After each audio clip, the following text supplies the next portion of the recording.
Hey, welcome back, everybody. This is Slot Car 2021. My name is Paul. Welcome back to the channel. And today, what are we doing? We are doing some slot car maintenance. Great, good stuff. So, what have I been up to? So, recently, this is going back a few months actually, I put out a HO video, and I love HO. That's how I started the hobby back when I was very young. Um, and my parents for Christmas bought me a AFX um, track, as people might know, because I have mentioned that on quite a few videos. That's how I started back in the day with AFX. AFX is to me such an iconic brand. Um, it goes back as far as 50s, 60s, when kind of HO was being born. So yeah, I think that's definitely my happy childhood memories is playing with HO slot car sets. And the great thing about HO is that you can build a track in a relatively small space, just on a dining room table. Um, and if you want an even bigger layout, you can cram a lot more in than 132. You can do drag racing, like Dan at Slot Valley Racing. He's got a few circuits on one table, so it really does lend itself to giving you a lot more in terms of what you can fit within a space. And I think that's a good point um, to make. Um, yeah, great video, Dan. Slot Valley Racing.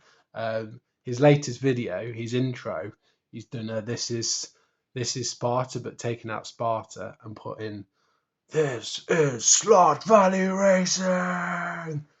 Amazing, love that video, quality. So yeah, well done, Dan. That video was amazing. So he's done like a little showcase video of Slot Valley Racing, and if you haven't checked out Slot Valley Racing, check them out. Dan does a great job, and that's all HO. So I think HO, if you don't have HO or you're into 132, HO is definitely worth checking out as getting, because you can get a set, even if it's just a small set, you can have that on your dining room table. So you don't even need to um, have it set up permanently. So obviously that will be a better option. So what we're doing today, so I picked up a micro Scalextric set because I felt like I wanted to relive those early childhood memories of racing round on a smaller track, because it is a lot of fun, and the cars are very quick and it is fast paced. And the kids really enjoyed the Carrera Go. So we've got a Carrera Go set. I got them for Christmas a few years ago, and we've got Mario and Luigi, and it's just so much fun. Loop the loop, bank turns, and it's just a lot of fun. So yeah, I think that's definitely the smaller scales are great fun and something you can just get out and pack away. 132s are, it, the problem with 132 is you need a big space to make it fun, in my opinion. Even my layout that I've got, I think it's a 4x8, or I don't remember exactly the size, but it's like a big sheet of MDF board. Um, that's still a very small layout, and I can't get cars flat out. Still fun, and it's something that I wanted to build and have and put other magnetic racing buildings on. But in terms of HO, I think that's something that you can just get out with the kids or by yourself. Put put on the dining room table and run some laps. I am looking at doing a lap tracks demonstration, so that will be coming up, and running through the Arc Magic app as well for anyone that doesn't already have that. or maybe looking to upgrade from Scalextric app, because that's not the best. It does tend to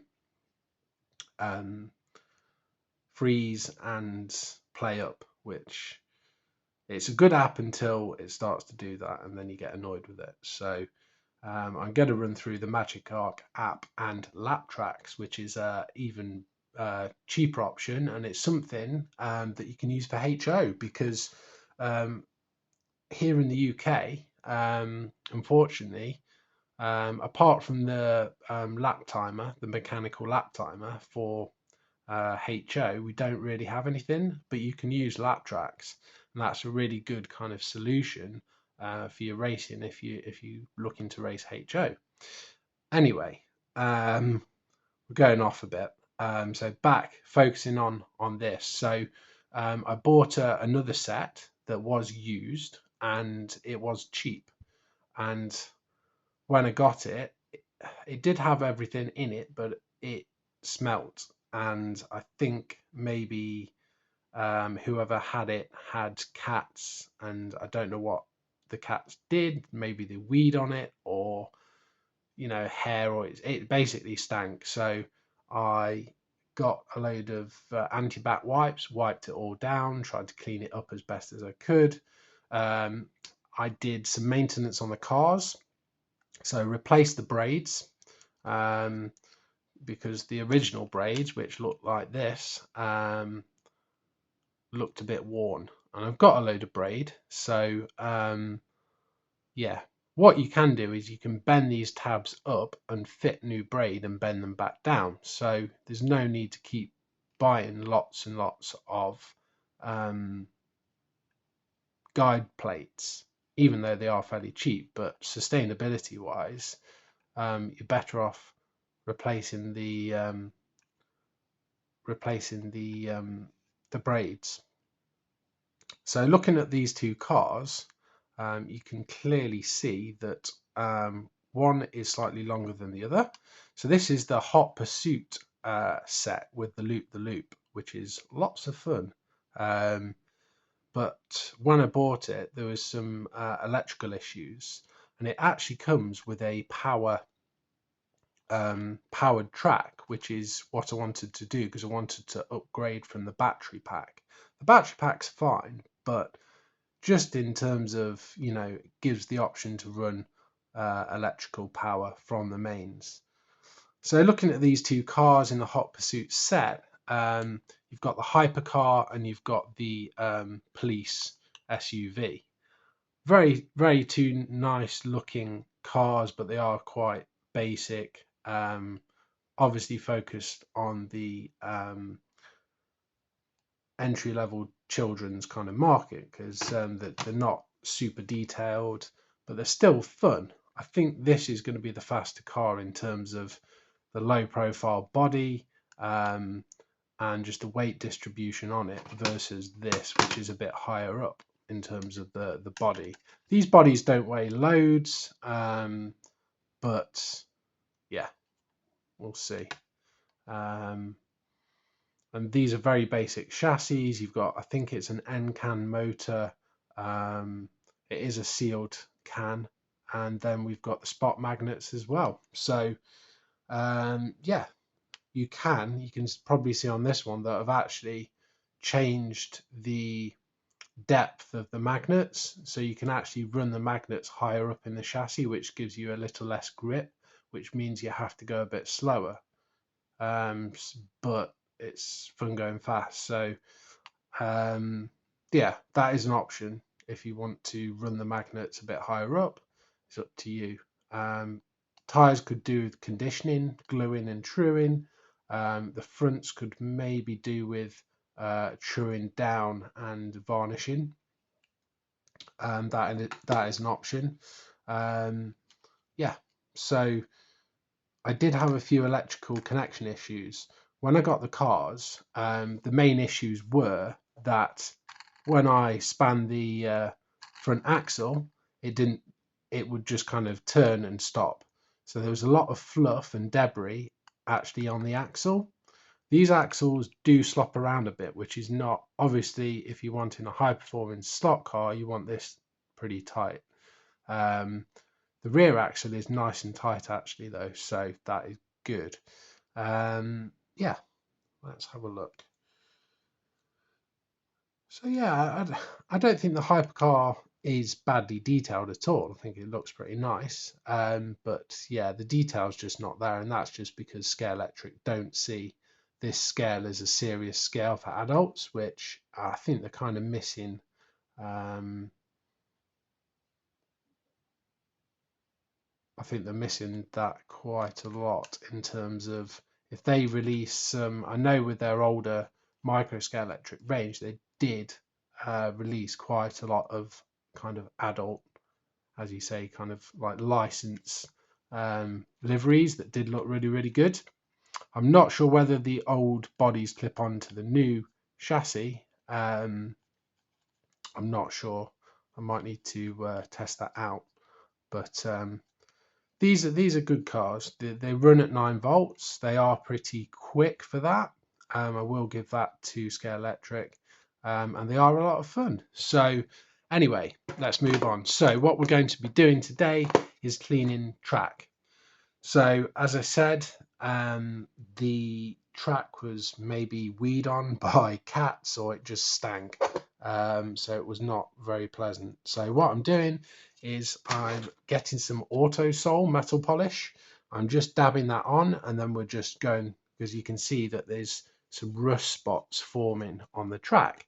And I did have some connection issues, so I've sorted the cars out, well, one of the cars. I'm now sorting the track out. So something that I will do is coat these in ACF 50. Now ACF 50 is a lubricant and it's a rust inhibitor. So what it does, it's used in the aviation industry. It protects against rust, it lubricates, and it gets into all the small nooks and crannies. And it's what I use on my main 132 track over winter. And so far, no corrosion. So, and that's kept in a very damp garage.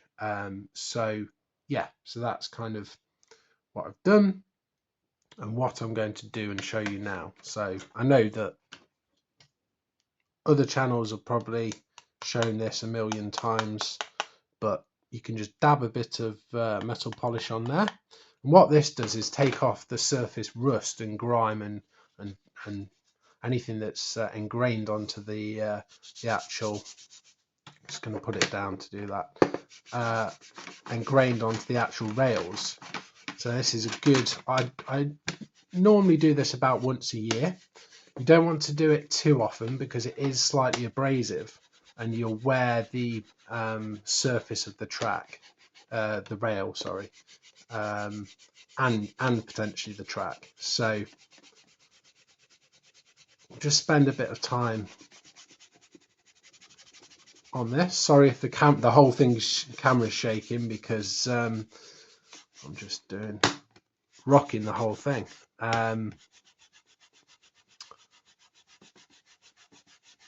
Sorry about that.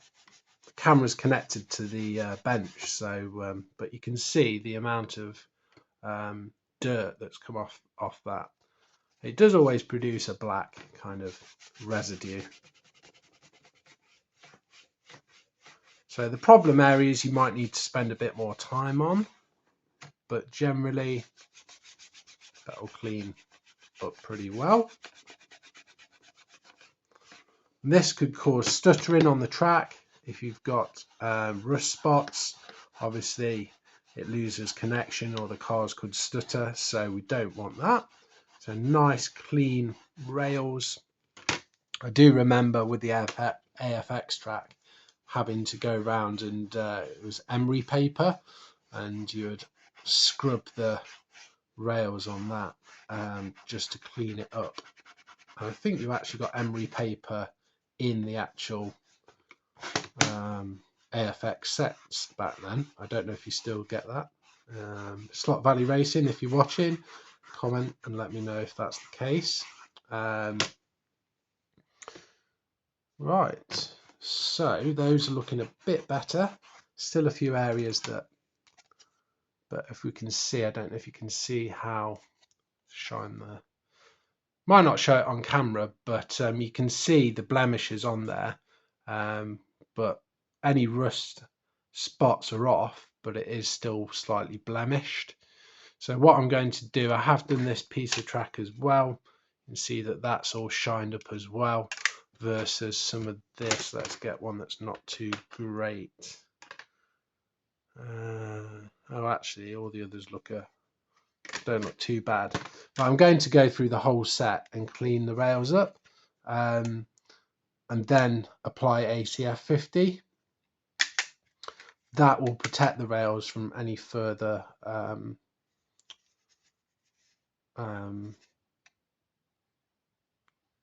degeneration and any further rust. So that should be fine. So that's my plan, is to get these sorted, and then what I'm going to do once I've got that sorted is I plan on building a big track, and running the cars and doing a video. So see what track layouts I can come up with for HO. Now I've got this extension, now I've got another set to extend it, and yeah, I don't really want to run loop the loops, but I might put one in. They're always good fun, and it is about having fun as well. So we'll see how these go in a future episode. But in terms of track cleaning, Autosol metal polish, and take the surface grime layer off the track, polish them up, and then ACF 50 on top, then run the cars round. Clean the braids with some lighter fluid because it will get gunked up, and yeah, and then it should be all good. There we go. So until next time, guys, take it easy, take care, and enjoy.